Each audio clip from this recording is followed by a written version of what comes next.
മുഖ്യമന്ത്രിയും പ്രതിപക്ഷ നേതാവുമായ പിണറായി വിജയന്റെ വസതിയിൽ ഇഡി ഉദ്യോഗസ്ഥരും കേന്ദ്രസേനയും റെയ്ഡിനെത്തിയതിനെ തുടർന്നുണ്ടായ സംഘർഷങ്ങൾ കേരള രാഷ്ട്രീയത്തെയും സിപിഎം നേതൃത്വത്തെയും മുൻപൊരിക്കലുമില്ലാത്ത വിധം കടുത്ത നിയമക്കുരുക്കിലേക്കാണ് നയിക്കുന്നത്.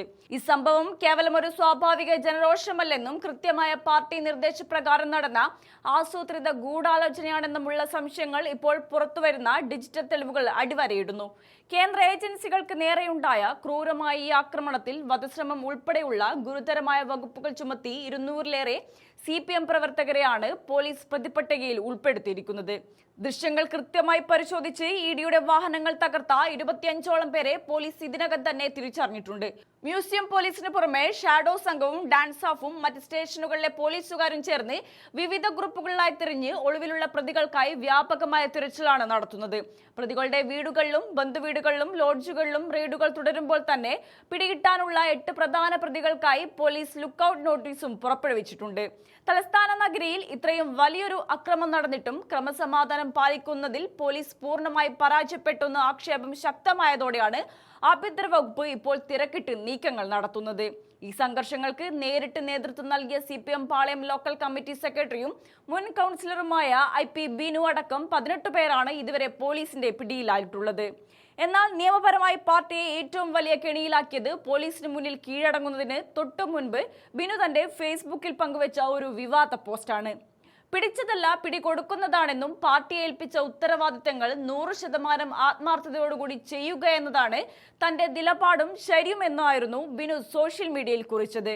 കേന്ദ്ര ഉദ്യോഗസ്ഥരെയും CRPF ജവാന്മാരെയും ചുടുകട്ട കൊണ്ട് അടിച്ചു കൊലപ്പെടുത്താൻ ശ്രമിച്ചത് പാർട്ടി ഏൽപ്പിച്ച ഉത്തരവാദിത്ത പ്രകാരമാണെന്ന് ഈ പരസ്യ പ്രഖ്യാപനം കൃത്യമായ ഒരു കുറ്റസമ്മതമായാണ് ED വിലയിരുത്തുന്നത്.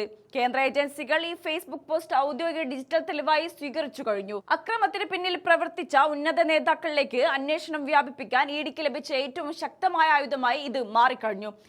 ഇതിന് തൊട്ടു പിന്നാലെ തലസ്ഥാനത്തെ പ്രമുഖ CPM നേതാക്കൾ അണികളോട് അടിയന്തരമായി പ്രതിഷേധ സ്ഥലങ്ങളിലേക്ക് എത്തിച്ചേരാൻ നിർദ്ദേശിക്കുന്ന നിരവധി വാട്സ്ആപ്പ് ശബ്ദ സന്ദേശങ്ങളും പുറത്തുവന്നു. ഈ ഓഡിയോ ക്ലിപ്പുകൾ സമൂഹ മാധ്യമങ്ങളിൽ വ്യാപകമായി പ്രചരിക്കുന്നത് പാർട്ടിയെ പൂർണ്ണമായും പ്രതിരോധത്തിലാക്കിയിരിക്കുകയാണ്. ഇതിനെല്ലാം പുറമെ മറ്റ് രാഷ്ട്രീയ പാർട്ടി പ്രവർത്തകർ അക്രമ ദൃശ്യങ്ങളുള്ള CPM പ്രവർത്തകരുടെ വിവരങ്ങളും സോഷ്യൽ മീഡിയ പ്രൊഫൈലുകളും പരസ്യപ്പെടുത്തി രംഗത്തെത്തിയതും അന്വേഷണ ഏജൻസികൾക്ക് കാര്യങ്ങൾ എളുപ്പമാക്കി. ഈ ഡിജിറ്റൽ തെളിവുകളുടെയും ഫോൺ രേഖകളുടെയും അടിസ്ഥാനത്തിൽ ഗൂഢാലോചന കുറ്റം ചുമത്തി ജില്ലാ സംസ്ഥാന നേതാക്കളെ പ്രതിപട്ടികയിൽ ഉൾപ്പെടുത്താൻ പോലീസിന് മേൽ കടുത്ത സമ്മർദ്ദമാണ് നിലവിലുള്ളത്. കോൺഗ്രസ് ഉൾപ്പെടെയുള്ള പ്രതിപക്ഷ കക്ഷികൾ ഈ വിഷയത്തെ വലിയൊരു രാഷ്ട്രീയ ആയുധമായാണ് വരും ദിവസങ്ങളിൽ കാണുന്നത്.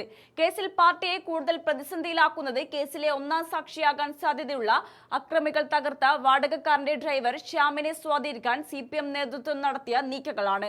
CPM സംസ്ഥാന കമ്മിറ്റി അംഗവും ജില്ലാ സെക്രട്ടറിയുടെ ചുമതലയുമുള്ള AA റഹീം MP നടത്തിയ ഇടപെടലുകൾ കേന്ദ്ര ഏജൻസികൾ അതീവ ഗൗരവത്തോടെയാണ് വീക്ഷിക്കുന്നത്.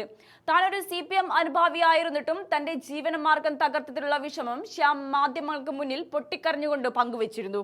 ഇതിന് തൊട്ടു പിന്നാലെയാണ് AA റഹീം ശ്യാമിനെ നേരിട്ട് ഫോണിൽ വിളിച്ച് സംസാരിക്കുകയും കാറിന്റെ കേടുപാടുകൾ തീർക്കാൻ പാർട്ടി വകയായി വലിയ തുക നഷ്ടപരിഹാരം നൽകുമെന്ന് പ്രഖ്യാപിച്ചതും.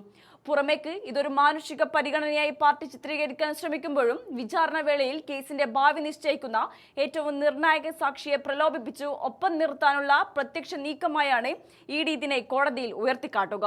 സാക്ഷികളെ സ്വാധീനിക്കാനും തെളിവ് നശിപ്പിക്കാനും പ്രതിഭാഗത്തുള്ള ഉന്നത നേതാക്കൾ ശ്രമിക്കുന്നു എന്ന പ്രോസിക്യൂഷൻ വാദം കോടതി അംഗീകരിച്ചാൽ പ്രതികൾക്ക് ദീർഘകാല ജാമ്യം നിഷേധിക്കപ്പെടാൻ ഇത് കാരണമാകും. കേരള പോലീസ് നിഷ്പക്ഷമായി അന്വേഷിച്ചാൽ ഗൂഢാലോചനയിൽ പങ്കാളിയായ CPM ഉന്നത നേതാക്കൾ മുഴുവൻ പ്രതിപട്ടികയിൽ വരുമെന്ന കാര്യത്തിൽ യാതൊരു തർക്കവുമില്ല.